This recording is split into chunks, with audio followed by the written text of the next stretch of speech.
மற்றும் ஒரு அண்மை செய்தி, ஈரோட்டில் தனியாக வசித்து வந்த மூதாட்டியின் கழுத்தை அறுத்து கொலை செய்துவிட்டு மூதாட்டி அணிந்திருந்த 5 சவரன் தங்க நகையை திருடி சென்ற மர்ம நபரை தற்போது காவல்துறையினர் கோயம்புத்தூரில் வைத்து பிடித்த சம்பவம் பெரும் பரபரப்பை ஏற்படுத்தியிருக்கிறது.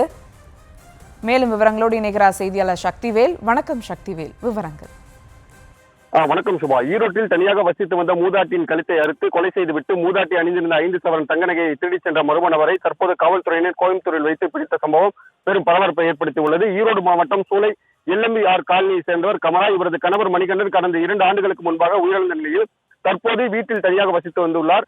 இவரது மகன் மகேந்திர சேனாதிபதி பாண்டிச்சேரியில் உள்ள தனியார் வங்கியில் மேலாளராக பணியாற்றி வருகிறார். இந்த நிலையில் தினந்தோறும் தாயாருக்கு தொலைபேசியின் மூலம் மகன் மகேந்திர சேனாதிபதி பேசி வரும் நிலையில் சம்பவத்தன்று வெகு நேரம் தொலைபேசி தொடர்பு கொண்டும் தாயார் எடுக்காததால் சந்தேகம் அடைந்துள்ளார். இதைத் தொடர்ந்து அக்கம் பக்கத்தினருக்கு தகவல் கொடுக்கப்பட்டு தாயாரை வீட்டுக்கு சென்று பார்க்குமாறு அறிவித்துள்ளார்.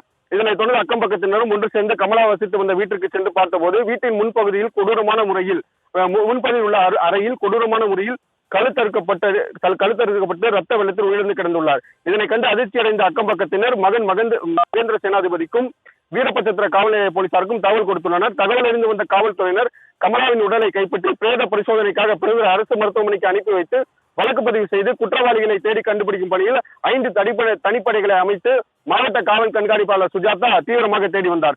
இந்த நிலையில் மதுரை மாவட்டத்தை சேர்ந்த ராமர் என்பவரை அதே பகுதியில் தங்கியிருந்து மார்க்கெட்டிங் வேலை செய்து வந்ததாகவும் பல நாட்களாக மூதாட்டி கமலாவை வீட்டில் தனியாக வசித்து வந்ததை ஓட்டமிட்டு வந்ததாகவும் கூறப்படுகிறது. இதனையடுத்து தனியாக வசித்து வருவதை தனக்கு சாதகமாக எடுத்துக்கொண்ட ராமர் கமலாவின் வீட்டுக்குள் சென்று கமலாவின் கழுத்தை அறுத்து கொடூரமான முறையில் கொலை செய்து கமலா அணிந்திருந்த 5 சவரன் நகையை கொள்ளையடித்துக் கொண்டு கமலாவின் தொலைபேசியை மேற்கொண்டு எடுத்துக்கொண்டு அங்கிருந்து தப்பிச் சென்றுள்ளார். இது தொடர்பாக இதனைத் தொடர்ந்து போலீசார் நடத்திய தீவிர தேடுதல் பணியில் கமலாவின் தொலைபேசி எண்ணை கடைசியாக சுவிட்ச் ஆஃப் செய்த லொகேஷனை வைத்து இந்த சம்பவத்திற்கு தொடர்புடையதாக இருக்கும் கூறும் ராமர் என்ற நபரை போலீசார் கோயம்புத்தூரில் வைத்து மடக்கி பிடித்துள்ளனர். வீட்டில் தனியாக வசித்து வந்த மூதாட்டியை கொடூரமான முறையில் கொலை செய்து அணிந்திருந்த தங்க நகையை கொள்ளையடித்து சென்ற நபரை காவல்துறையினர் கோயம்புத்தூரில் வைத்து மடக்கி பிடித்த சம்பவம் தற்போது பெரும் பரபரப்பை ஏற்படுத்தி உள்ளது.